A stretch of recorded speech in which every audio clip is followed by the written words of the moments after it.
The resurrection of a continent. 1,000 years of medieval Europe.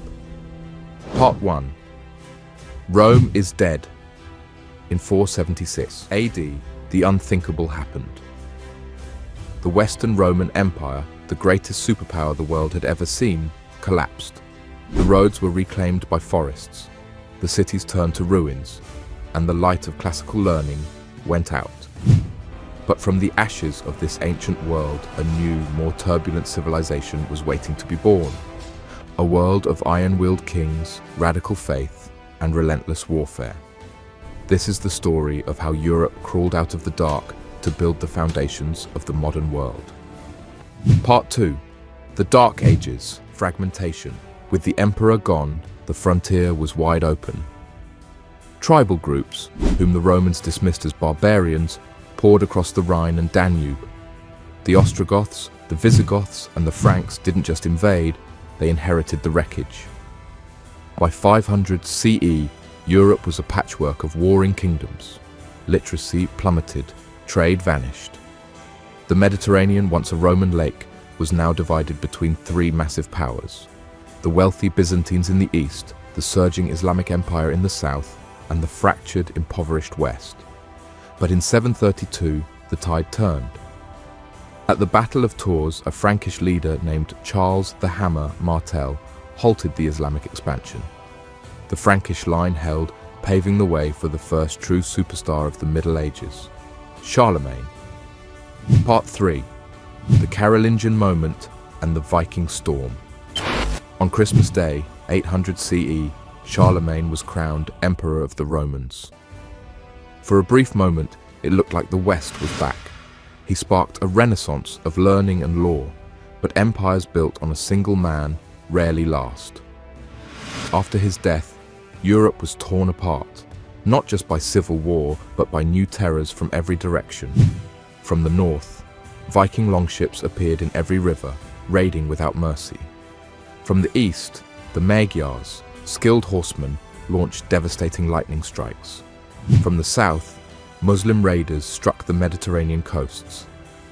In this world of constant fear, people turned to the only thing that could save them: the castle. Part 4.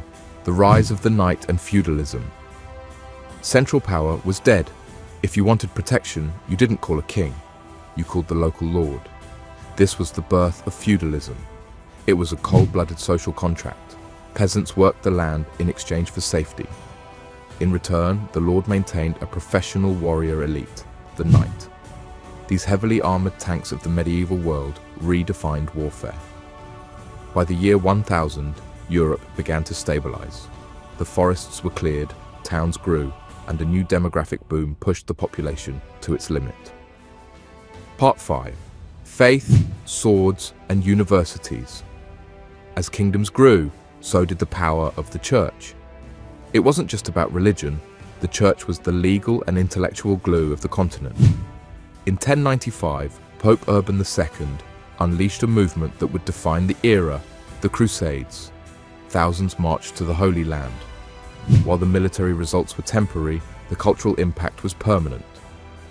Crusaders brought back sugar, spices, and, more importantly, lost Greek and Roman knowledge. Suddenly, universities were springing up in Paris and Oxford. Gothic cathedrals reached for the heavens. Europe was waking up. Part 6. The Black Death. The Great Reset. But the Golden Age couldn't last. In 1347, a ship docked in Sicily, carrying a passenger more lethal than any army, the bubonic plague. In just a few years, the Black Death wiped out 1/3 of the continent. It was an apocalypse. But in a dark twist of irony, the plague actually saved the survivors. With the labor force gutted, peasants could demand higher wages. The old feudal chains began to snap. Social mobility was born from the grave. Part 7. The dawn of the modern age. By the late 1400s, the world was changing again. Gunpowder made castles obsolete. The printing press made the church's monopoly on knowledge impossible. In 1492, Christopher Columbus reached the Americas and the horizons of Europe exploded. The Middle Ages didn't just end, they evolved. The faith, The wars and the innovations of these dark centuries had forged a civilization that was now ready to dominate the globe. Thanks for watching. If you want to see how the Renaissance changed the world next, hit subscribe and click the bell.